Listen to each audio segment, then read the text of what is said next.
Okay, hi everyone, and thanks very much for joining us. Thanks for joining us during your lunchtime, especially. We're delighted to welcome you here today to the Whitaker Institute at NUI Galway. We have an incredible lineup of panelists, so I'm delighted they could join us. A wealth of experience between them to discuss whistleblowing and the media. Just to give you an idea of why we came up with this idea for an event.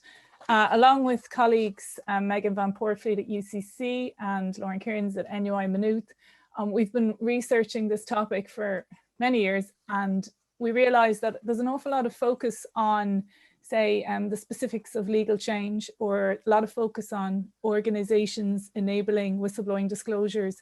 But what we've come to realise and wanted to kind of shine a spotlight on is there's a whole range of other individuals and other people and other professions that work with whistleblowers that make an incredible difference in enabling their disclosures to come to light. So we wanted to run a series of 3 events today, obviously, focusing on journalists, reporters and members of the media who work with whistleblowers. Our next event, just date for the diary, is the 2nd of March at UCC, and that will look at whistleblowing advocacy groups and activist groups, so civil society organisations who work with whistleblowers. And then at NUI Maynooth, 6th of April, we'll be looking at lawyers and legal professions who specialise in this area. So the aim is to kind of open up the discussion to all the different range of individuals who work in this area, and to ask people about their experiences.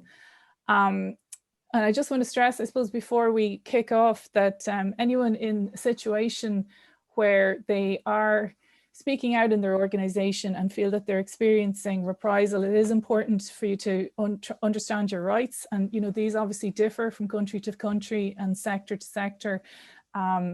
While some laws do aim to protect people, and when speaking to the media, it's important to understand the rights that would pertain to you in a given situation. So there are various organisations who provide advice on those rights, legal and otherwise, and we would advise people to seek out that kind of support in the first instance. So with that aside, our panellists today, they are all here because of the fact that, I mean, organizations do great things, and many of the things we do in life can't be achieved without organizations and people working together. But all organizations sometimes do not do great things, and sometimes individual workers working in organizations find themselves in a position where they're compelled to speak up, to highlight serious wrongdoing, fraud, corruption. And sometimes in those situations, people have no choice but to seek help from members of the media. Our panelists know that sometimes the only way for information to get out, especially when that information is urgent, is critical, and is being ignored in other areas, is to engage with journalists or reporters. And that's really what we're exploring today, what it's like to work in this area. So I'm going to introduce now our panelists, and again, thanks to everybody for joining us today. First up is Mick Clifford. Mick is the special correspondent for the Irish Examiner, where he also presents a weekly podcast. He's been working in journalism since 1994, with his main experiences in print, but he's also worked in broadcasting and presenting various current affairs programs on radio and TV. In 2016, he was named the newspaper industry's Journalist of the Year. He's published 6 books, 4 nonfiction and 2 crime novels. And in 2017, his book, Force for Justice, The Maurice McCabe Story, was published. And throughout his podcasts, his journalism and his books, anyone who knows Mick's work knows how closely he engages with whistleblowers across various sectors in the Irish context. Our next panellist is Ian Fraser. Ian joins us from Scotland today. He's worked as a journalist for nearly 30 years, titles including The Economist, The Financial Times, Sunday Times, Guardian, Reuters, Dow Jones and the Daily Mail, the Herald and the Sunday Herald. From 1999 to 2006, he worked for the newly launched Glasgow-based Sunday Herald as financial editor. Now, after 2008, he focused on covering the unfolding banking crisis as a freelancer, working on several BBC documentaries, including the BAFTA-nominated RBS, Inside the Bank That Ran Out of Money. His book, Shredded, Inside RBS, The Bank That Broke Britain, was named as Book of the Year by Bloomberg, Huffington Post and The Week. So thanks, Ian, for joining us. Our third panelist is Ifa Hegarty, an investigative reporter with RTE's public service broadcaster, Ireland's public service broadcaster, RTE, I should say. Aoife's worked for several years in the RTE newsroom, both in radio and television, and then moved to the Current Affairs Department in 2012. First as a reporter on the station's flagship programme Primetime, before joining RTE Investigates, where she's worked since 2014. Aoife has reported on numerous high-profile investigative programmes exposing wrongdoings in areas of health, social justice, including medical negligence in some of Ireland's maternity services, failings in foster care system, among them the Grace case, undercover expose of standards of care in childcare, Ireland's illegal adoptions, just to name some of the topics covered. She's her member of a team at RTE Investigates. They've won a number of awards, including a Silver World Medal at the New York Festival's International TV and Film Awards. And Aoife did study journalism at NUI Galway. And so I will say welcome back. Or sorry, studied at NUI Galway before studying journalism at DCU. So it's a welcome back, Aoife. Our last panelist today is Conal O'Flaherty, an award-winning former journalist who worked at senior news reporter with the Irish Examiner newspaper for more than a decade. Conal currently lectures in journalism at NUI Galway. His work is primarily investigative in nature, and it focuses on Ireland's treatment of unmarried women and related practices. These include forced and illegal adoption, infant trafficking, falsification of identities and records, medical and vaccine trials, and infant mortality. He's also written extensively about Ireland's Magdalen laundries and failings in the subsequent government redress schemes. He recently has a number of chapters and published on these topics. He's currently a human scholar at Maynooth University's PhD programme, focusing on media work. So welcome, Conal, also. So with our introductions aside, I'm just going to kick off. Our format today is, it's basically a kind of a discussion format. So I'll just be posing some questions to members of the panel, and there's no set format. And what I would ask is members of the audience, please do feel free at any point to use the Q&A function and ask questions as we go, and we'll do our best to answer them. So, I mean, just, I guess, to focus on this topic, or to start off, you all work with people who have, for various reasons, come to a situation where they're speaking out about wrongdoing or injustice within their organizations. What would you say you have learned to date from working with individuals in that situation? And Mick, just to start off with yourself, if I may. Yes, Kate, thank you very much, and thanks very much for inviting me here today. What have I learned from whistleblowers and their scenarios? I suppose the first thing is I am still surprised when I come across whistleblowers at the resistance there is in most organizations once they come forward. I've had examples of people who have come to me because nothing has happened as a result of a disclosure, or certainly it's going on over a very protracted period of time. I have also encountered people who have come to me because they've witnessed colleagues who made similar disclosures and there was retribution involved thereafter, and they had fears of a similar thing happening to them. And I've also, I suppose, met people who have perhaps just come to the media initially because they just have no faith in their organization to deal with any kind of a disclosure. But I suppose those who make disclosures and they're happy with the outcome, principally through the likes of employers, aren't going to come to the media anyway. So I suppose that doesn't necessarily mean any experience as a journalist I'd have would be reflective of the general situation. But certainly those who I've encountered, there certainly is, they have encountered a reluctance to deal with an issue. And I think that's a theme that goes right through most people I've come across. I see what you mean. Aoife, you were nodding there about the resistance in organizations and what you've encountered. Is that something that you've... Yeah, like, I mean, Kate, I would see people who would come to us and they wouldn't even have reached the stage of having made a disclosure, because they are terrified to even go that route, because I guess they have seen in the past how this country has treated whistleblowers and they don't have faith in that process. So, you know, often people would come to us as a last port of call where they feel like every other avenue has let them down.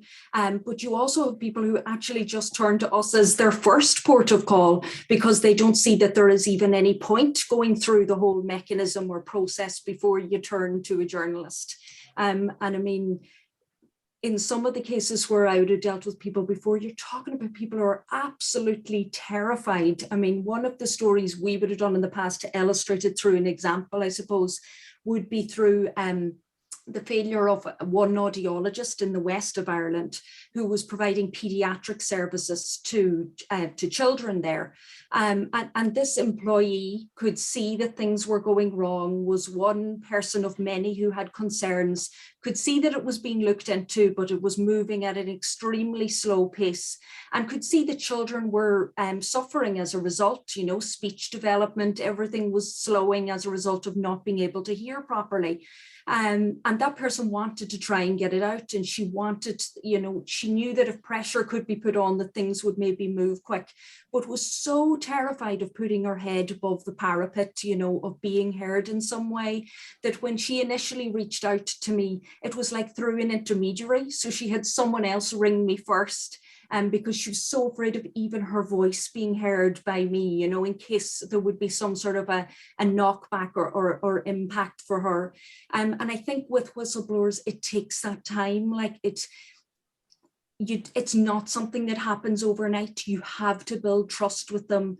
They have to see that you are someone who's not going to run and expose them, and it takes time and effort. And in the case of that example, like, I was speaking to her for the guts of a year before we could actually get to the stage where she got to the stage that she was willing to share enough evidence that would get it across the line, and that we equally had enough evidence where we legally felt we were safe enough to get it across the line. So I guess people come at different stages in the process, but the overarching theme that I see right throughout is people who are just absolutely terrified, but find themselves coming to us because they want to expose a wrong. So that must be a huge step. So, I mean, their issue around, or not issue, but that fear of exposing oneself, of having the name out there, and then the role of somebody in a position like yourself or others on the panel of being able to build that trust. I know, Conal, we've spoken before about that aspect. I mean, I'm an outsider. A lot of people listening in today don't know what it is and what the work of a journalist or a reporter is like. In terms of building that sort of trust with individuals, how does that typically work? Is that a crucial aspect? Yeah, I mean, it is, I suppose, with me, I was writing about, you know, I suppose I'm kind of told I'm a one-story journalist. I spent a long time writing about the same thing. And for a long time, I mean, I was writing about it. It wasn't really a story that was, you know, grabbing the public imagination. And then when it did, people on the inside started to approach me. So the inside of some of the state organizations like TUSLA, for example, and the HSE to a lesser extent. You know, there's two ways of doing it. Sometimes you reach out to people who you've seen on documents or whatever, and you try and reach out to them and see will they speak to you. Other times people come to you, and like Aoife said, it's, you know, people see the end product, they see the story on RT, they read the story in the paper, but what goes into it is usually a pretty long process. And, you know, it's about, like Aoife said, it's about building rapport, and it's about, for me, it was always about, I mean, I always saw it as a kind of a collaborative process. So I never tried to approach people with the idea of, or when people approached me, I never said, you know, give me the documents or give me the story. You know, it was more about, I've always seen myself as a conduit for a story for people. So the story was what mattered to me. And I just had a platform to allow people and to assist them to get an issue out there. So I mean, when I met people, I would give them a piece of myself, in the sense of, I would say, I'm doing this because it matters. I do it because I care about the story. And I could say, look, I've been writing about it for so many years. I'm doing it because I actually care. And I think there is an element where the person has to like you and see that you're in it for the right reasons, and that you're doing it because people have this view of journalists, I suppose, we're a big block of people and it's a journalist, oh God. But when they meet you and they see you and they see that you do it because you care, that can change things. And then, it's about telling people the risks. It's about telling them what you're trying to achieve, what you can achieve. I think it's important to tell people also what you probably can't achieve. And for people to be aware, I could run this story and nothing might happen. It might not become a big story, or it might make no difference. Or on the opposite side, it could become a huge issue, and you need to be aware of that. So there's all manner of things that can happen, and people need to be kind of prepared for that. And I think it's also important to protect people, and there are ways that we can. I think a lot of people come and think, God, I don't want to be on the front page of the newspaper. And you say to them, well, no, it doesn't have to work like that. You don't it's not all the president's men where people hand you documents and folders and meet you in car. Sometimes just getting someone to say, I'm aware of things as a journalist, if you can nudge me in the right direction, or if you can tell me the right questions to ask. Am I in the right ballpark? Am I looking in the right areas? And that protects people, and it builds helps them achieve a level of confidence, I think, to speak to you and to stay with you and to stay with the process. And it's the soft skills, it really is. It's about being a human being and understanding what people are going through and moving at their pace, and all of those types of things that you kind of learn on the job a little bit, and you kind of learn by being just a decent person, I think. But there's no kind of rule book, Yeah, as someone who's not in this field, it's amazing to me, because there are sort of speak up guides for whistleblowers and for people coming forward, and it's a lot of sort of, when you're talking to a journalist, make sure am I on the record or am I off the record? And pardon my ignorance anyway, to hear you describe, and Aoife describe, and I know the work Make does, there's a lot of, not gray area, but there's other sorts of ways that people can help and engage and bring a story out, that it's not that kind of necessarily binary. And also, people are nervous. Journalists are scary people, I can imagine that it's a difficult thing to speak to someone. You call yourself a one issue journalist, Conal, but I mean, there's no substitute for depth and knowledge on such an important issue as what you look at in terms of the way in which Ireland has treated women and single mothers in particular down through the years, I would say. Ian, and I'm not going to say another one issue journalist, but I do know that you have delved very deeply into financial corruption, financial misconduct, and certainly in the context of this country, that is a topic that we have been very cognizant of, shall I say, over the last 15 years, particularly. Oh, you're on mute as you hold your book up, which maybe was more of an emphasis on the book title. Yeah, so when I was writing this book, Shredded, I spoke to quite a lot of well, it's difficult to know whether at least 3 were so-called whistleblowers, and about 100 were just off-the-record sources who worked for Ulster Bank in Ireland, or who worked for Royal Bank of Scotland in the UK, or Citizens in the US, or NatWest in the UK. So yeah, a lot of them, at the time, it is about building up the trust of the person, that they trust you to respect off the record, that they trust you, that you're not going to reveal their name either in the book or when you're asked other questions, in any circumstances, basically. So off the record has to mean you will never reveal that person's identity. And I agree with a lot of what Conal said about, there are lots of different ways in which people can whistleblow. It's not necessarily always about that person, putting their head above the parapet and risking retribution or being ostracized by their profession or their sector. There are other ways in which they can do it. But two of the top whistleblowers in that book were a Dutch guy called Ron den Braber, who worked for RBS's investment bank, and basically he tried to warn them that the CDO formula they were using was going to destroy Royal Bank of Scotland within 5 years. He told them that in 2002, and he was fired for telling the risk management chief risk officer that the way they were constructing their CDOs, which is a collateralized debt obligation, was deeply flawed and was likely to blow up in their face, or not just in theirs, but also in other banks' faces. But his reward for that, which was a good thing, he was warning the bank about something very serious, it was to be fired. And I managed to track him down and interviewed him for the book. And he didn't mind going public because he was just so disenchanted with the way he'd been treated. And it was quite a while after the event had occurred. And the other guy was a guy called Victor Hong, who worked for RBS Greenwich in the US, in Connecticut, which was their big investment banking division, which was up there with Lehman Brothers and Bear Stearns in packaging toxic subprime debt.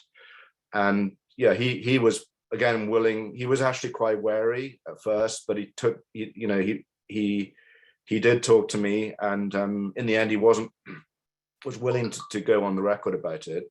But yeah, so there are all sorts. But I think in the end of the day, my overall view on whistleblowers in financial services is, at the moment, they don't receive anything like enough protection.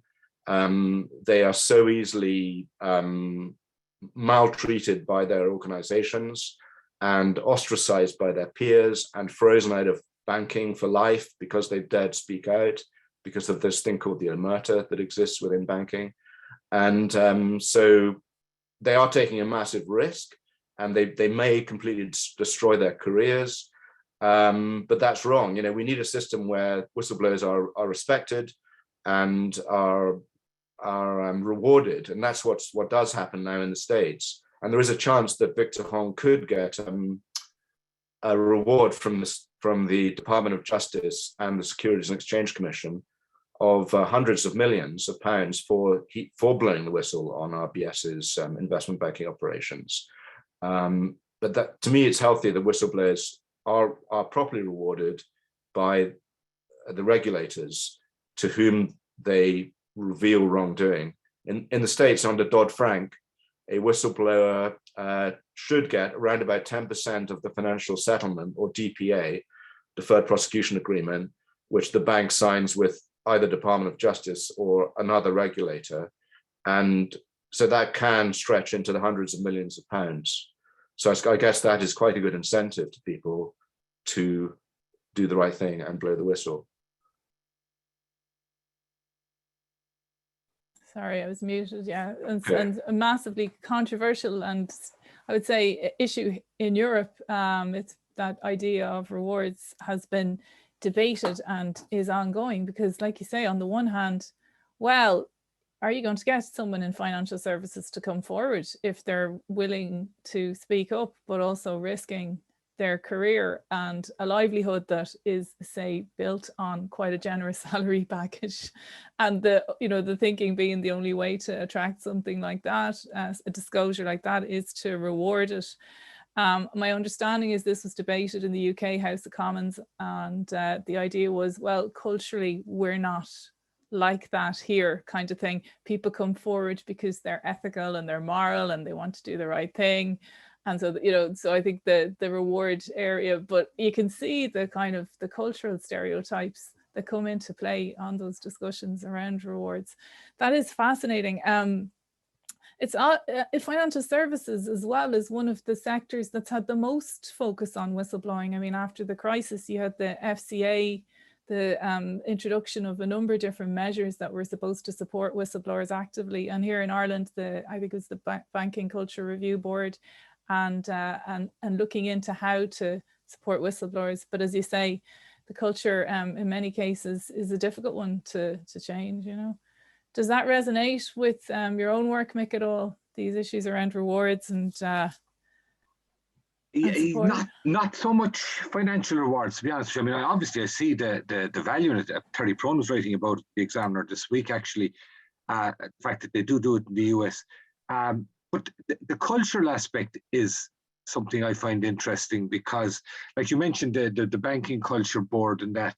And the question that you really have to ask, I suppose, in terms of the culture in various sectors is whether or not they really want whistleblowers. In other words, is it a scenario whereby they're striving that everything be done as it should be, or they're striving to ensure that there be no controversy as a result of a whistleblower coming forward?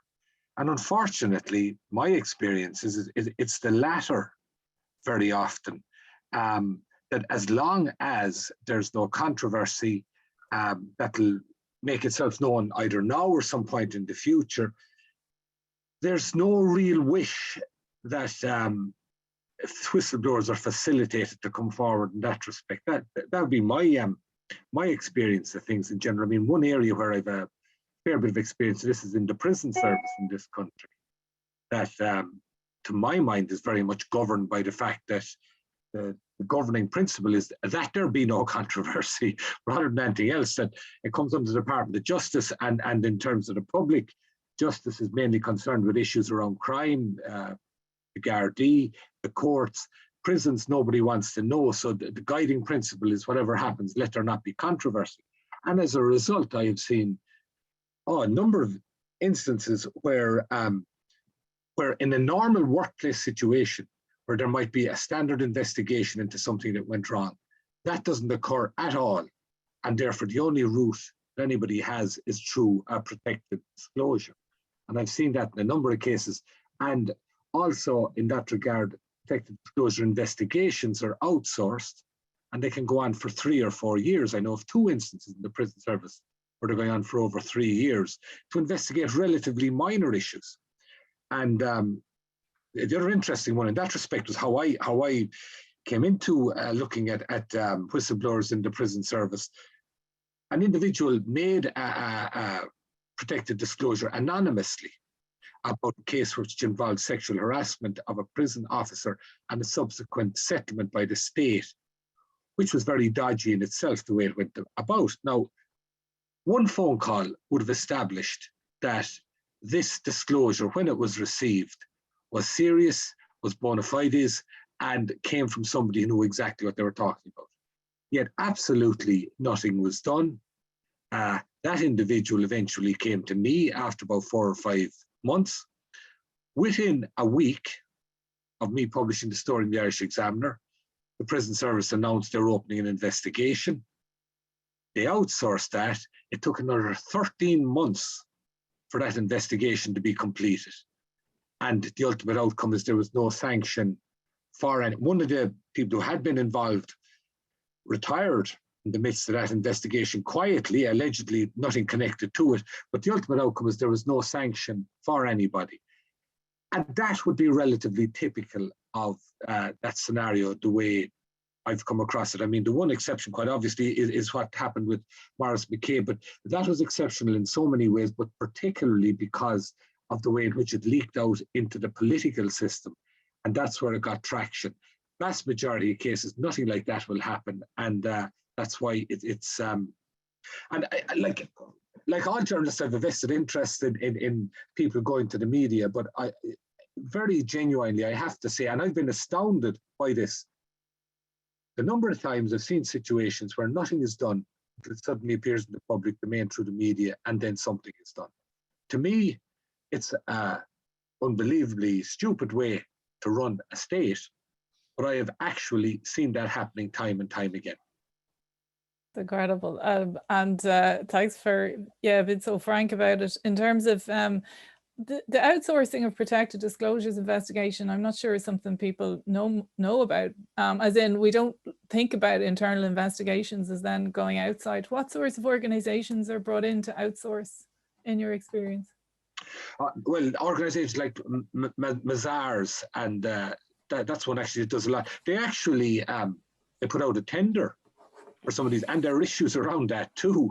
in terms of individuals, or there's issues for example, in this say, you put out a tender to 2 or 3 of those type of organizations, industrial relations or investigative organizations, you put out a tender and somebody gets the job.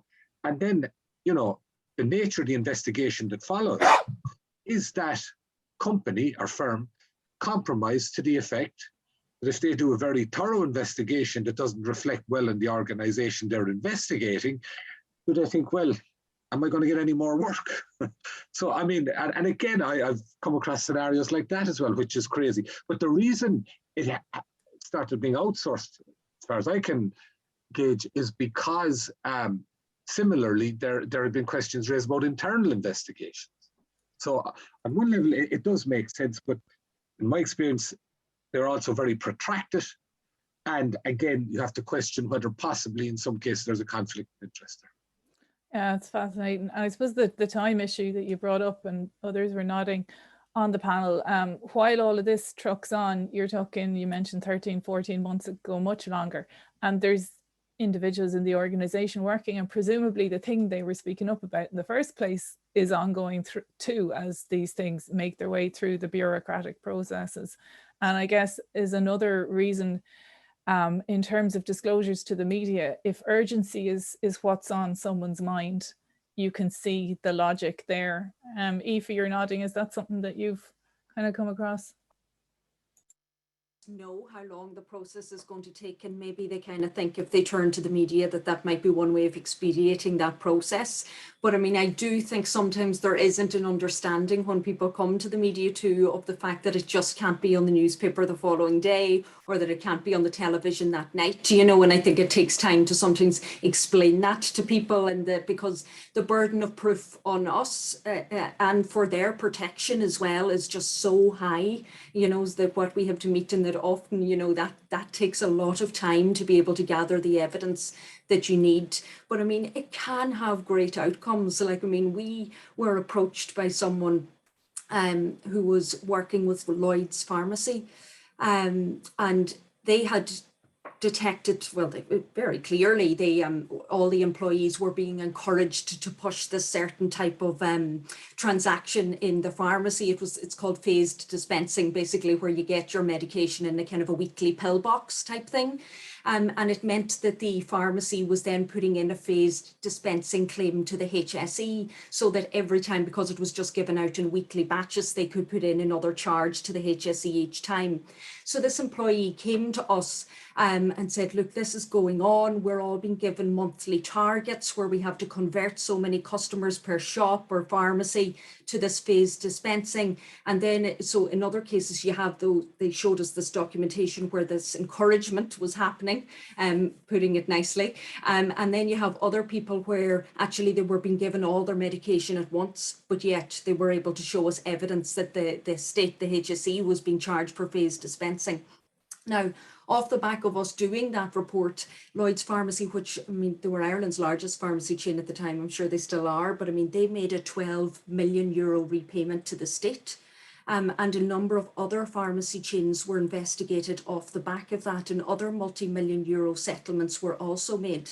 So, you know, for all of the negativity that can be around whistleblowing and, you know, the repercussions, as some of the lads have said before, there are ways that you can do it in a way that protects yourself. That person's anonymity was never exposed, but they themselves must feel an amazing satisfaction out of something like that, you know, in terms of, I mean, we all know our health service and how cash strapped it is. That is money that it recouped that was of benefit to it, you know. So while it can get a very bad name, sometimes whistleblowing, there are many instances where it results in great personal satisfaction for the person who takes the very brave step to go there. Thanks, Aoife. Is there anyone else on that? I mean, we can just to explore that. Ian, you mentioned about sort of people putting their head up above the parapet not being easy, and this issue of identification and remaining under the cover, as it were, when someone does approach the media. I mean, if your sister or brother was working in an organization and they saw something that they couldn't, you know, stand happening for one more minute, and it looked like the situation you described, the internal processes. I suppose this question to anyone on the panel. It looked like the only way to go forth was to contact a member of the media. What would you do? You'd meet them for coffee, and what would you be your top tips? What would you be kind of saying to them around that? Sorry, do you mean if you were the whistleblower? Well, the whistleblower's brother or sister who is advising them on their next step to make, in order, presumably, that their preference is to remain anonymous in this situation. Well, the critical part is to choose the right journalist. I think one who, well, as their brother or sister, hopefully I would be able to steer them towards a journalist who I felt was A, trustworthy, B, reliable, C, able to get the story out without it being adulterated. So yeah, steering them towards the right journalist, but not everybody knows that. You know, someone who is sort of in a horrible situation within a company doesn't necessarily know or have any knowledge of the media, so they won't know how to find the right journalist. But one way of doing it is, I guess, looking, you know, doing even Google News searches for a journalist who has done reports on that sort of topic, who is going to be interested in it and is going to understand the background to it, and will be sympathetic towards the whistleblower's concerns, or, you know, what they're going to reveal. Yeah, this would be the sort of advice I would give. That's really helpful. Anyone else on that? I mean, so research what people have written. Yeah, Conal. Yeah, I totally agree with what Ian said there. I mean, do your research. I mean, I suppose pick the outlet and the medium, I suppose, that you think that works best for you in terms of getting the story out there. Pick the reporter that, I mean, I would say pick a reporter that has a background in the topic, that has done work on it before, hopefully, or in that area, and that, you know, you think reports diligently. The other thing I would say is, you know, trust your gut on something and someone, you know. I mean, you know, to me, like I keep saying, I've had issues where I've had people come to me and I've done my best, one story in particular, and, you know, it went a fair amount of the way with them, and then they decided, you know, that they didn't feel the newspaper would make enough of an impact, and they went elsewhere with the story, and it became, you know, a fairly prominent story at the time. Again, people said to me, God, you must be devastated by that. But again, I always say, you know, I'm just here to try and get the story out there. And if they decide they felt there was another route to go, that, you know, if it was on TV or radio, that it would have more of an impact, you have to kind of let people choose their own path. But I mean, anyone who's spoken to me, and I suppose I'm slightly different in that none of the people I've spoke to that I had from the inside, shall we say, have ever put their heads above the parapet, which is strange given that I reported on issues, you know, historic abuse, essentially. All of those people came to me because they said they were incredibly frustrated with the narrative that was out there, and the reason they came to me is because I had spent so long writing about it, and that they felt, okay, well, you know, if I'm going to give somebody something, you're the person I'm going to give it to. So I think that's kind of the same advice I would give as well. You know, if you've seen someone out there that's been plowing a furrow on something, they're usually doing it because they care, and they're usually doing it for the right reasons. And that's who you should go to. What was that narrative in relation to historical abuse, if you had to summarize the narrative and the frustration people had with it?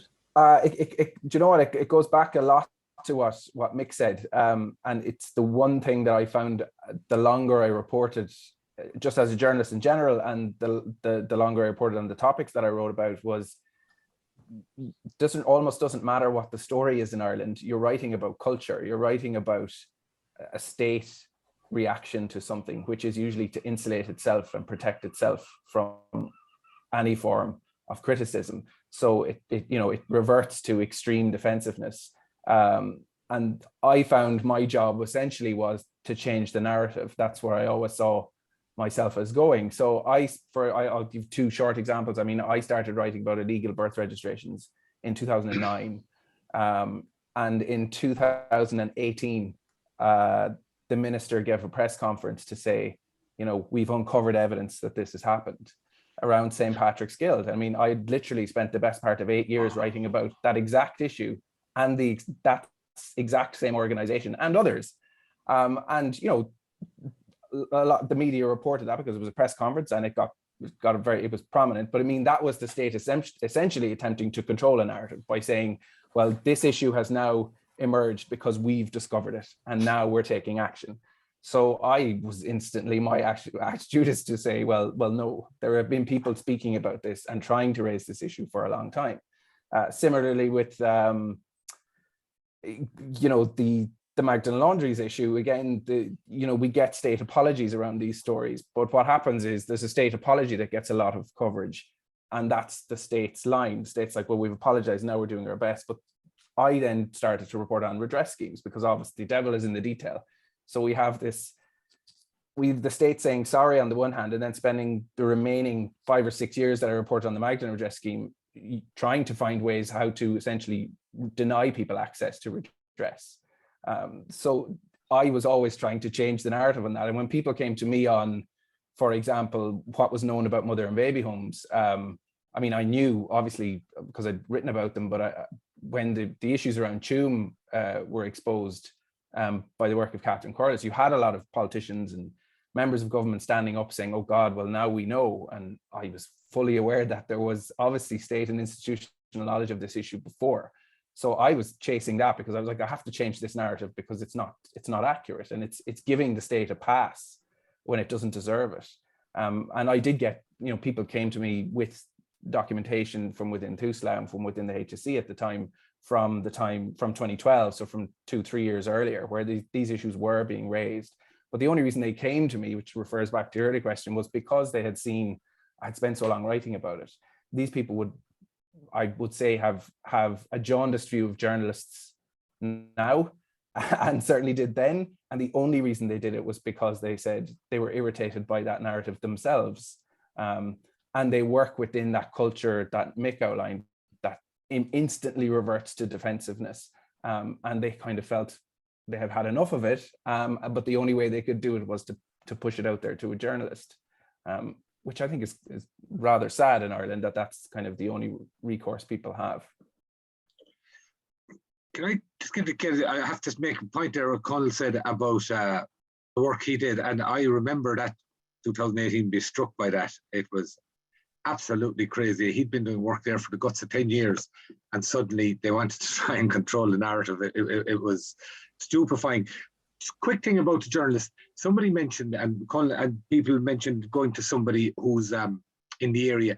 I'd have one caveat to that, and this is nothing against anyone, it's just the nature of work and the nature of how the media works.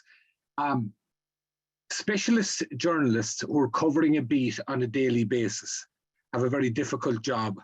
They have a job that's very much driven by being among the first to acquire the news. Therefore, they have sources that are very important to them. And, you know, it's bread and butter stuff in journalism. I've had, however, 2 instances whereby somebody came to me who'd previously gone to a specialist in the area, and these are in 2 separate areas, and nothing came of it. And in one, the journalist had been straight up to the fact that she couldn't do anything because it would really impact on her sources and what have you. So I would just be aware of that, and that's nothing taken whatsoever from people who do that work. I'd be exactly the same as them in their position, and that is a difficult position to be in, but it is also one in which that perhaps in some instances it's not the best source to go to delve into a particular thing. 2 quick things then about journalism that I think it's very important for a journalist to let known to a whistleblower.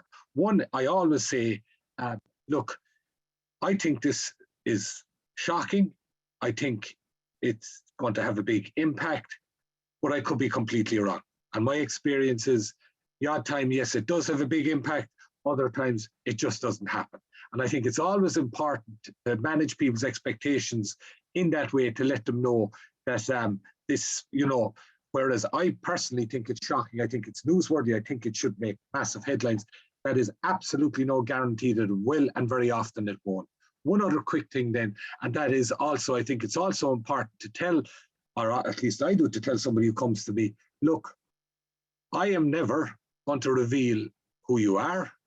They can go as far as putting me in jail. I'm not going to reveal it. However, there's a likelihood that a spotlight will come on you, that you will be suspected of being the one who let out this story, who made a disclosure, who whatever in that respect. Once you know that to be the case, or you should know that that is the case, that they will suspect, they will never be able to put it down in black and white that you did it. They'll never be able to accuse you of doing it as long as you deny it, but you will come under suspicion. Now, it's just, I think it's very important to be clear and straight up with people when they come to you with stuff like that. Thanks, Mick. That's really important, especially the different grey areas that you've pointed to. It's not always as straightforward, whether it's which journalist to go to. And then in many cases, I suppose a whistleblower is the person who's been asking the awkward questions for months, sometimes years. And so this idea of anonymity and confidentiality is a little more complex. Ian and Aoife, you guys were nodding at some of the things Mick was saying there. Is that something you've experienced? I thought there was a good question from Hugh Wilkins, which was about, well, it's partly about the organisation trying to basically dish dirt on the whistleblower. So there are situations, and I can think of one involving Lloyd's Banking Group, where a person becomes an inverted commas whistleblower and reveals a lot of past wrongdoing within the bank. But then the bank tries to basically smear her and uses, when they're asked to respond, they, in her particular case, they denied they'd commissioned her to do the report that she wrote, which was an internal report, and she was commissioned to do it by the bank. And they also sort of made her out to be some kind of maverick who just off her own bat decided to produce this report, its internal report, looking at past cover-up of a massive fraud within the bank. And so I think Hugh's question is basically, should the whistleblower, if the organization is going to come up with 5 paragraphs of mainly rubbish, smearing the whistleblower and trying to discredit the whistleblower and therefore neutralizing the entire piece with that, you know, should the whistleblower have the right to review the article before it goes to press? And I have, even though, you know, that is not generally seen as good journalistic practice, I think there may be some scenarios where that could be acceptable, that they should be able to see the article before it goes to press. I'd like to know what the rest of the panel thinks. That's interesting. Again, as an outsider, all I understand is that that's the thing that you will never be offered from but it'd be great to hear people's views on that. You know, in some situations I'll be quite open with people, like, you know, it was like something Conal said earlier, they're like, I mean, if someone is going to come to you and give you something that's going to get you a good story, then I think it has to be a collaborative process. And in cases like that, I'd have no issues kind of, you know, broadly going through with people what will appear in a piece, you know, especially if it's something that's very sensitive and personal to them, then I'd have no issues kind of going through broadly. I'd make it very clear at the start of the conversation, it doesn't necessarily mean that there's going to be changes made to that piece, but it means just even from a human perspective, they're not sitting down to watch their story for the first time on national television with the rest of the country, you know, that they have some sort of an idea of what's coming so that they can be prepared for that. And one other thing I would say, which maybe it mightn't fit neatly into the box of what we're saying here, but you know, I think whistleblowing can often extend beyond that traditional sense of an employee lifting a lid on some sort of wrongdoing. And, you know, I would often deal in my job with so-called ordinary people, you know, just ordinary Joe Subs like you and me who have suffered some sort of very personal injustice. And, you know, it takes a very brave step to share something that has happened very personal to you, be that you know, I mean, take for instance, I've done a lot of work in maternity services. So parents who have lost children at the most vulnerable times in their lives, but, you know, because they don't feel heard, because they don't feel like lessons have been learned, they decide to take that very massive public step of telling their story, and sharing what is a very sensitive personal thing. So, you know, for me, they embody lots of whistleblowing characteristics as well, and their work can result in very big changes too. I mean, like the families we dealt with in Portlaoise, I mean, they all lost children. Like, they didn't want to be on television, you know, just like most people don't ever want to go to court and take a civil case. It's never about money for those people, but they feel driven to go other routes, be that the court system or to media, because they feel like they haven't been listened to elsewhere. And like, I mean, what those families did, as I say, it doesn't neatly fit into whistleblowing legislation, but they blew the whistle on what happened to them. And, you know, national maternity strategies and everything were developed off the back of that. I mean, hospital management was taken over by the CUM in Portlaoise. Like, they can know that maternity services in Ireland became safer because of what they did, you know. So I just think whistleblowing can sometimes be extended beyond that traditional perception sometimes too. I was just going to slightly add to that as well. I completely agree with what Aoife and Ian have just said.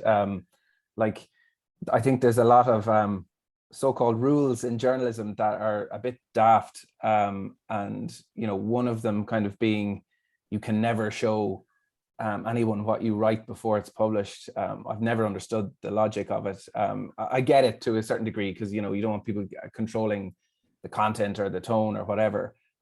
But like Aoife said, it's probably actually a lot harder in broadcast, because you've got an hour long broadcast to show someone. But I mean, if you're dealing with someone who's revealed something really traumatic about their own experience, and to me, with those kind of case study stories, is exactly what Aoife said. They're revealing you're telling a systemic story of systemic failings within an organization or a structure through their story. So I'm always telling these people, you're representing a larger body of people, what you're doing here. And there's an unbelievable amount of bravery that takes. And you're also bringing someone back, certainly in the case of legal adoption, to the most traumatic experience of their life, something that has been this central moment in their entire lives. It's the fundamental makeup of their character. So to me, it's just basic common decency to show them and give them a sense of what it's going to be and what it's going to look like. It's collaborative, so that when they pick up the newspaper in the morning, they're not going to get the shock of their lives. So I've never understood that rule. Now, it's the same with the kind of people I think don't understand the kind of news production process. There's lots of things in investigative reporting, like, you know, you don't go to your news editor necessarily and telling them absolutely everything you know, until you're ready to go, you know, like, so I mightn't necessarily, you know, tell my news editor that, or, you know, there's ways of dealing with people that your news editor and editor have different obligations and pressures to the reporting pressure.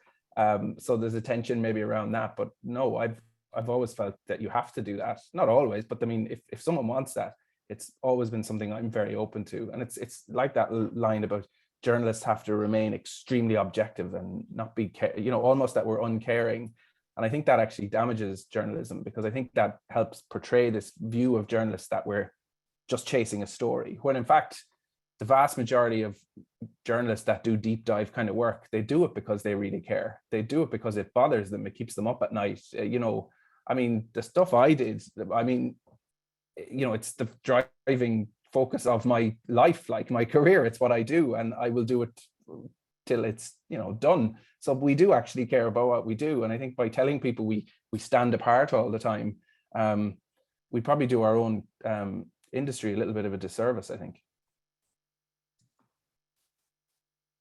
Absolutely. I'm going to explore that tension a little bit you mentioned within the newsroom, and was wondering, it's a question that I have. So this week in Ireland, there's anti-SLAPP defamation, SLAPP standing for strategic lawsuit against public participation. So this is the tendency simply for a party that feels aggrieved that they have been, you know, spoken about negatively, can be an organization or could be an individual, that they would take a very lengthy case against the person doing the speaking and the criticizing. Often 75% of these cases will not be won because they're flawed from the start, but it's the time that is spent in the legal process and mainly the cost it incurs for the individual. So these slaps are a big issue at the moment, and there's been I think legislation this week in Ireland around that. But that rambling introduction was really around this tension. I mean, are legal issues becoming more of a feature on the landscape of the working life of the journalist in this area, specifically when you're looking at these sort of contentious issues? What sorts of challenges does that bring? What sorts of supports are in place? This is something, as someone not working in this area, I'd be very interested in. Well, to tell you the truth, Kate, I don't know if it's becoming more of an issue. It's always been a huge issue. It's the first stop. It feeds into everything, and it can come at you from straight. Very quick example. During the Maurice McCabe thing, I wrote about protected disclosure that was put in, alleging that there had been a smear campaign against him. Within days, I didn't identify anybody, but it was, as far as I was concerned, in the public interest, it had to be out there because I didn't believe it'd be properly investigated if it hadn't been. Within days, individuals were named in the Dáil, underprivileged, who were in the protected disclosure that had been sourced elsewhere. Anyway, in the wash, fast forwarded. Oh God, well, actually, it must have been well over a year, if not 2 years, whatever way the legislation is. One of the individuals who had been named in the Dáil launched libel proceedings against the examiner for, as they saw it, being libelled in that disclosure. Now, I hadn't mentioned them anywhere in the disclosure. I hadn't hinted who they specifically were, simply because post that they had been mentioned, they tried to sue on that basis. That ultimately went away. But it could have gone differently, and the amount of stress every journalist here, every journalist anywhere, once that legal letter comes in, once you get that phone call from the editor, I mean, it's a disaster.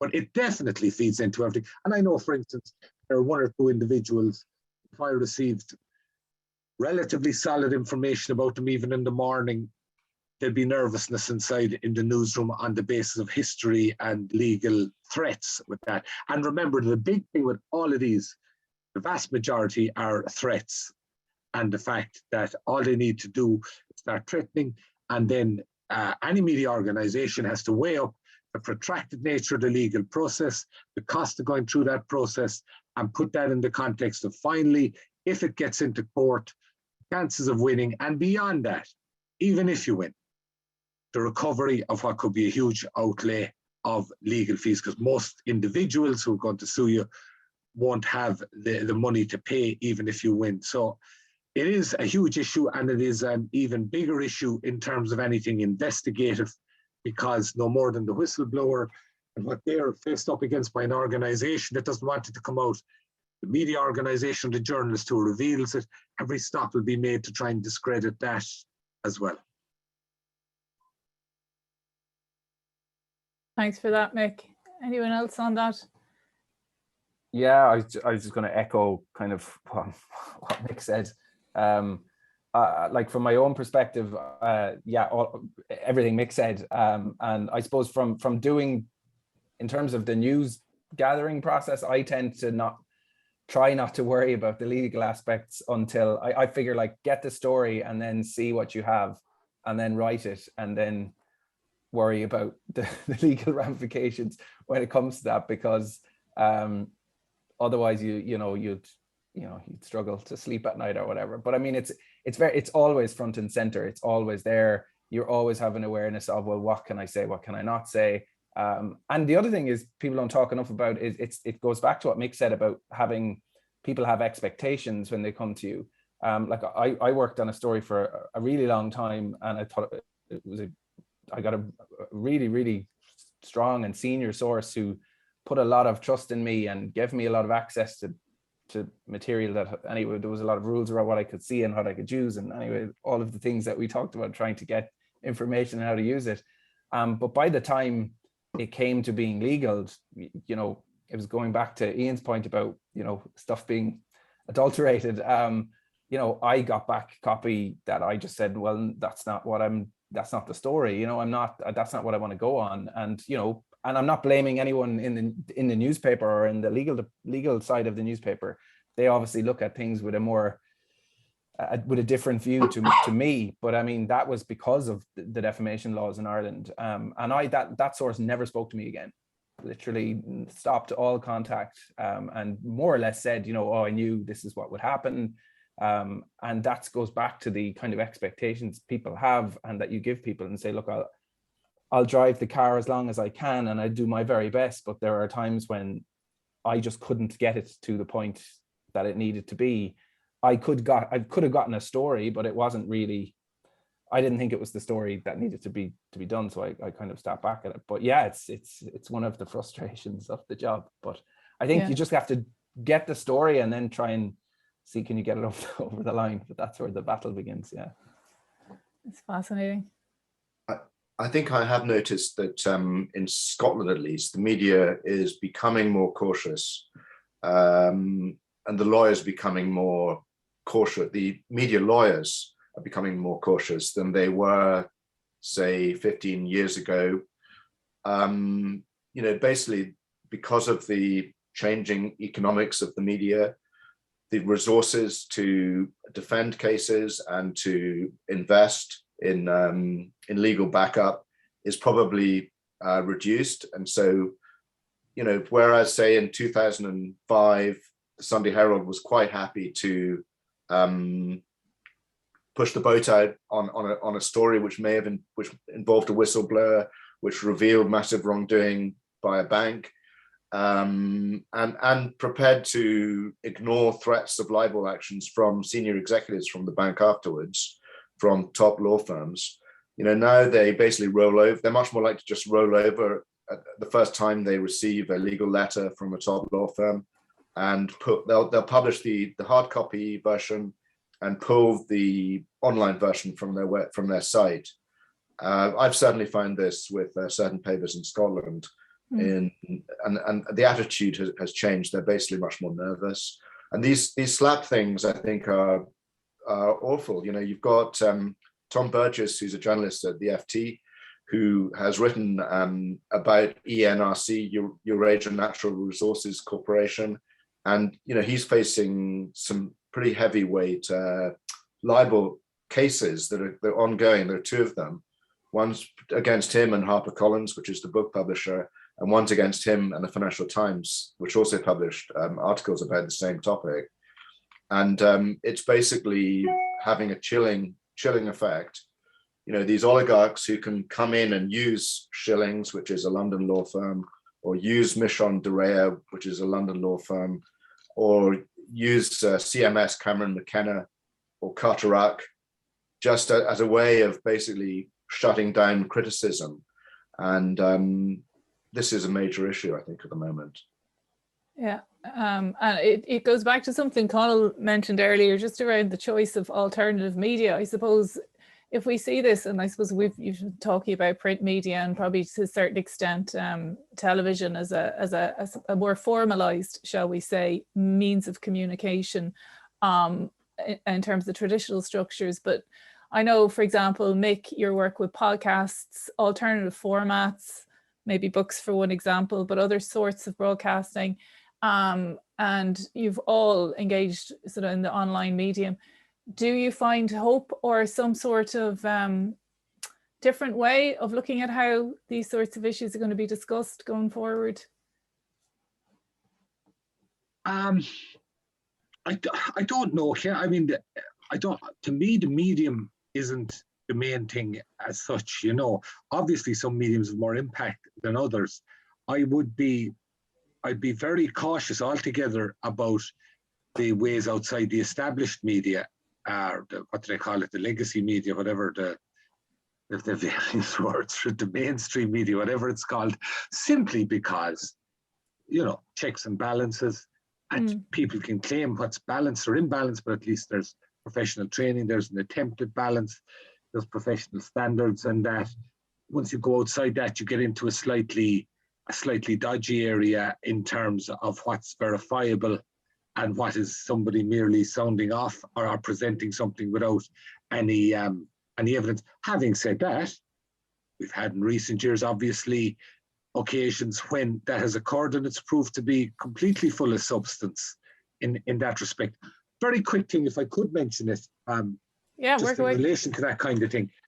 One issue that I came across as well in relation to the Morris McCabe thing was in the Charleston Tribunal, the judge, that issue I mentioned earlier about me reporting on a protected disclosure before it was investigated.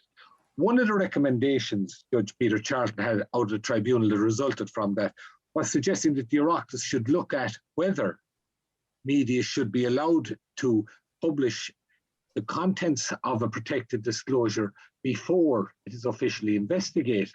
And he suggested that perhaps that shouldn't be allowed. And I would take serious issue with that on the basis that if you were to do that, you're therefore trusting that the issue will be properly investigated behind closed doors to the proper degree without any scrutiny whatsoever by the media. And that's thankfully, despite him saying that, and there's a new protected disclosure bill before the Oireachtas, to the best of my knowledge, that has not materialized. And it's something I think that people would want to be wary of. I'm sure it was suggested with the best of intentions on the basis of the experience in that instance, but it is something that I think people would want to be very wary of. Any attempt to cut out the media's impact at various stages in the process, obviously with the caveat that those in the media who are getting involved do so in some responsible kind of way. Yeah, and that brings up, I think, some of the questions. We'll turn to the questions now. I'm just going through them. There was a question around whistleblowing in the health sector. I think some of those have been answered live, and John Devitt from Transparency International has posed the point that we mentioned at the start, that their organisation, along with others, do offer confidential advice and colleagues in Protect in the UK. So again, it is important for people in those situations to understand their rights and the routes that are open to them. We have another question about why are there not more articles and pieces about successful whistleblowers who bring effective change? I think today we've heard a number of those stories, and I do appreciate that. Particularly Aoife, you mentioned in relation to Lloyd's. On our own website with colleagues, we held an event, was it last year, the year before, I don't know, it was all during lockdown, where we had a session like this of individuals from across the globe who were in positions of speaking out. And I'm not saying it wasn't incredibly difficult in many stages of the process, but they do talk about how they got through it and the impacts that their disclosures have had. So that's on our Whistleblowing Impact website, and there's other examples of those.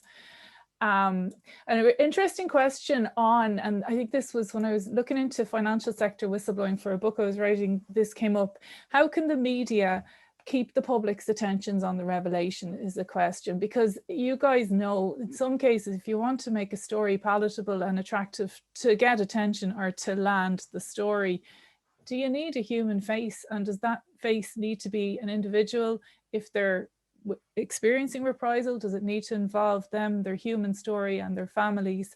And is that the kind of, is that an important part of drawing attention as a member of the media to these sorts of cases, the human side, even if it does put people in the spotlight? I don't know if anyone wants to. Yeah, like I'm a firm believer in that, Kate. Like I personally hate doing a program that doesn't have a so-called real person involved in it. I think they are the people that Mary and Joe sitting on their couch at home relate to. You know, you need to see yourself in the people that are on the program to be able to relate to the wrongdoing that they have endured and are going through, you know. So I'm a real firm believer in having people tell their stories as much as they can. That's obviously comes with a big step for people to go there to do that. But I think that's how you have the greatest impact. And I also think as journalists, we have an onus to try and follow a story through from beginning to end, because it can be, I mean, we live in such a fast-paced news world now, like literally quicker than ever before. A story that you do can get forgotten about and taken over by the next thing. So I think there is an onus to try and bring circles full circle, and to stay in touch with people and to try and provide updates, and, you know, to, in that way you try to keep the spotlight on things, because I think organizations and institutions can know too easily that if they ride the storm out for a few days, that, you know, the media move on and something else happens. So I think that's where we have a responsibility to try and step in, and, you know, if there are developments or that we keep things updated, and, you know, online has provided an avenue in that way too, you know, that you can provide updates, but it's all too easy for a story to be forgotten about, unfortunately, in today's news world. Yeah. I think, and just from researching there, like people's spouses and families as well are absolutely critical in that. The level of support and just perseverance that individuals sometimes, not always, of course, have from their loved ones. I think that was clear in Mick's book about Maurice McCabe, was the support there, and your colleagues there, Ifa Hegarty Investigates, and their whistleblower, Dave Dorn, I think, and Barry O'Kelly, their program on Irish whistleblowers, and the support that you saw from families. And it can be a really, really lonely journey. Like, you know, you feel like you're speaking out against everything and everyone and big, powerful institutions. It can be an extremely lonely journey, and often it is family members that get them through that, you know. And I mean, these people and often pay a very hefty price, you know, but I mean, mostly I would hope that people would feel that if they had their time over again, would they do it again or would they not? I'd like to think they would, you know, that ultimately they felt they have done the right thing by speaking out. But, you know, there is no doubt that it comes with major repercussions, and that, you know, as I say, it's often the impact of blowing the whistle just doesn't extend to the whistleblower. It goes to their whole family, because ultimately it's not something you shut the door at when you leave your work at 5 o'clock. You know, you bring it home with you as well. Thanks for that. Absolutely. I see a comment. What a panel, the Premier League of investigative journalists. Well, we won't mention the football industry, but we'll take the compliment. The panelists should take the compliment. So my question relates to this oddity in Ireland, and I think Ian might enlighten us, it might not be just Ireland, where we automatically bracket whistleblowing with informing, with all the historical colonial baggage. What else can we do to reclaim it as a super ethical choice? Did they say equating it with informing? With being, yeah, that's right. Like is that like being a supergrass or grassing? Exactly, that kind of negative connotation, that somehow you've been disloyal to the group, or, you know. It is a real problem. I mean, certainly my experience is mainly around financial services and in banking. And, you know, people don't want someone who's going to jeopardize their bonus. So someone who's actually telling the truth and revealing stuff to head office or to regulators, which is going to actually reveal that the assets they're trading in are actually worth, say, half what they're pretending they're worth, and therefore they're not going to get a bonus that year. That person will be seen as a pariah by his or her colleagues. So it's a major issue within financial services. I'm sure in other sectors too. I don't really know how you get around that, to be honest. You probably need a different culture in the financial services industry, where ethics are valued more, and, you know, just maximizing your personal income as a banker or whatever is valued less. But that takes a lot of, to change the culture to that extent, it's going to take a long time. I think there are certain banks which have managed to eliminate bonuses and to pay people a fixed wage. And, you know, one of them is a Swedish bank called Handelsbanken, and that bank is actually, in my experience and my view, it is more ethical than the others. So, you know, it can be done, but the will isn't there in most financial service institutions. Anyone else on that piece? Yeah, I mean, Ian used the word that I think we've all used, like it's culture. You know, that's ultimately that's what people come up against. They come up against a culture of silence, or a culture of this is the way things are done. Stay in your lane. Don't speak out.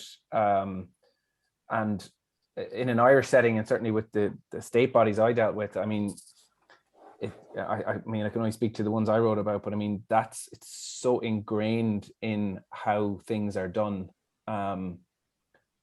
that's a very hard thing to rail against. I mean, I had someone within the Department of Children and Youth Affairs wrote me a letter in 2019. I've read it out on a few occasions, again, just kind of revealing the culture in there around the topics I was writing about, which was essentially, you know, you'd be amazed at, you know, how people default to extreme defensiveness, that we're a department of the future, not of the past. And, you know, again, the letter was quite amazing, but I mean, it confirmed a lot of things that I had suspected. And you know, this person never picked up the phone to me, or just sent me this letter to say, you know, keep writing the stories, but like, this is what you're coming up against. And politicians come and go, and ministers come and go, but all of these people remain the same. And this culture just exists. And I mean, to me, that's where a lot of the fascination lies, in trying to break through all of this and figure out why it is the way it is. But that's what you're trying to change. And I think that's very difficult. But I will say, echoing a little bit of what Aoife said, I think you're always going to have people in organizations. I'm always amazed at the courage of ordinary people, you know, to just say this is wrong, or, you know, this needs to be out there. People need to know what's going on. And that's, you know, gives me there's a lot of disappointment in journalism. But like, I'm constantly amazed, and it's the same on any story. I always think, you know, it will have its day, you know, your issue will get there. You know, something will give, something will break, and it will have its moment. And there will always be people who will speak out, because that's the human condition in people, and long may that continue. So I think as long as there are people, you're going to get people who will have the guts to speak out and do the right thing. Thanks, Conal. And in terms of the work that you are all doing, I mean, if cultural change depends on norms changing, and that's basically what people see as normal around them. And certainly the landscape now is so different to 15 years ago, where whistleblowing, it's not normal, but it's certainly a concept people know and increasingly appreciate. And with the caveat that it can have not negative connotations, I think in this country anyway, and I don't know, Ian, you could speak for Scotland, there is a keen awareness of the changes that have been brought about in Irish society because of people speaking out. All the negative impacts, acknowledging all the negative impacts, there does seem to be this. Actually, it's interesting because the next question talks about what is the breakdown between public sector employees versus private sector coming to the media. For investigative journalists, are there different challenges depending on the sector? And, you know, in fairness, the three panelists here from Ireland's context have talked about state organisations, probably a little bit more than private sector, I would say, if it's fair. And certainly, I think the research tends to say that we don't have significant differences internationally, but I wonder if that research was replicated in this country, what that would look like. I don't know, Mick, are you? Yeah, one element kind of feeds into that too, and talking about speaking out. And, you know, we have to be cognizant of the fact that people who speak out have different motivations. Very often, hopefully in the vast majority of cases, it's motivated by doing the right thing, the public interest, etc. But there's absolutely no question, and I have come across people and who basically are speaking out because they're aggrieved for some reason or other. Now, as a journalist, to me, the main issue is not their motivation, it's the material and what they're bringing forward. But and you will also find that in some instances the reaction beyond that informer thing or the cultural thing of circling wagons or whatever, beyond that, you will find people within an organization who resent the whistleblower who has spoken out because the whistleblower has a grievance. But as I say, as a journalist, the main thing is it in the public interest that this is put out in the public domain, irrespective of any kind of motivations? But to pretend perhaps or to project a scenario whereby every whistleblower is motivated by, every whistleblower's motivation is pure as the driven snow is not the scenario either, to be fair. Absolutely. Anyone else on that? And I mean, I suppose if we were looking for people who are pure as the driven snow in any area of life, we'd be looking for a while. I mean, people including who speak out, media. well, including the media and academia, if I can add. There's black and white everywhere, but it's an incredibly important point. And I guess the extra complexity is, if, as Aoife said, the human story is what helps to land. Then when there's queries over motivation, it might not make the information any less true, but it can make the figure sometimes less sympathetic. Would that be fair to say? I think I would definitely agree with Mick on motivation, and that basically it's the content that counts rather than what's driving the individual whistleblower. But I do think you still have to be careful, because there might be people who have an obvious axe to grind, a personal axe to grind, because they were fired for something which is actually unrelated to what they're whistleblowing about, or it may be related, but the danger is then the organization that they're revealing bad stuff about, may have some comeback, because they'll just say, oh, well, they've got this axe to grind, which is actually, they did something very seriously wrong. I noticed one of the questions from Ian Munro is to do with Julian Assange, and saying Julian Assange is still in Belmarsh prison awaiting possible extradition for his alleged work with Chelsea Manning and her revelations of US war crimes. One, how does this case affect journalism? And two, what do you think journalists ought to be doing about this case? And I think it's a very good question. I mean, Julian Assange has helped, well, his organization, WikiLeaks, has helped me in the past by providing information which I was able to use either in books or articles. And it's valid and incredibly useful information that would not have otherwise come into the public domain. So my answer to the question would be the fact that he's been locked up in Belmarsh prison for as long as he had, and then prior to that having to be in hiding in the Peruvian embassy? Is it Ecuador? The Ecuadorian embassy is totally wrong. He was ultimately, there were questions about his character and there were questions about his methods, but ultimately I think he was revealing some horrific stuff that was going on in Iraq through the war logs, and revealing some very valuable information through the embassy cables, or what WikiLeaks as an organization was, and that it reflects badly on the UK that he's been treated in the way that he has. Journalists should be perhaps speaking out more about Julian Assange.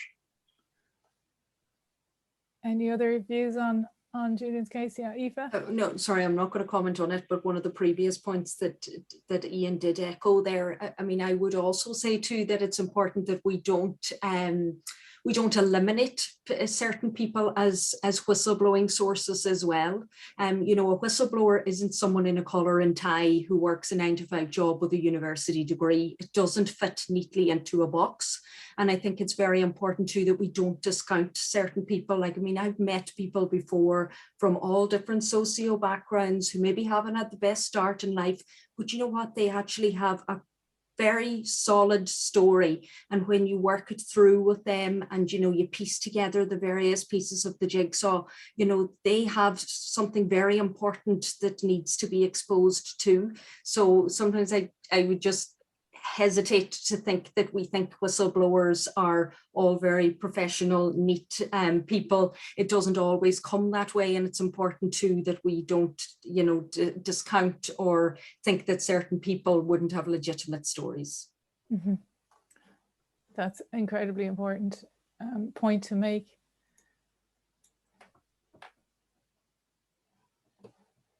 Anyone else on that? We have one more question around trade unions, and the questioner notes that in the UK, trade unions often lack understanding of whistleblowing and do not engage in the whistleblowing process for their members. what are the panelists' experience of trade unions in the whistleblowing stories they receive?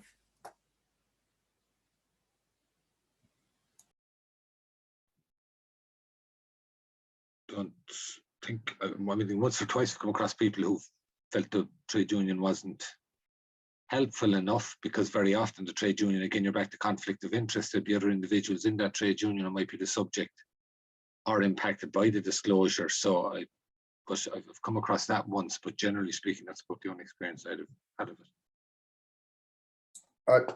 I would say that Unite, the union, which is a leading union for bank workers, has been very helpful to me, and they did reveal some shocking malpractice in terms of how staff were treated at the Royal Bank of Scotland, which is now called NatWest. So in my particular case, they have been helpful. They haven't necessarily put forward particular whistleblowers or individual whistleblowers, but they've given me more of an overview of malpractice or abuse of staff by a leading bank. So that was impressive. Thanks for that, Ian. We're coming up towards the end, but I want to ask our panelists, given the topic we're talking about today, is there anything else? Is there any other issues that you feel we haven't touched on?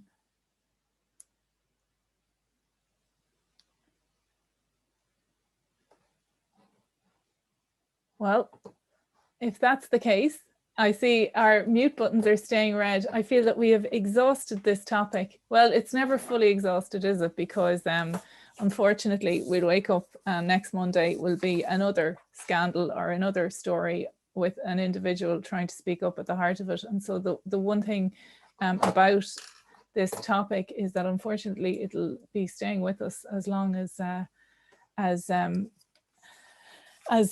issues like this come out.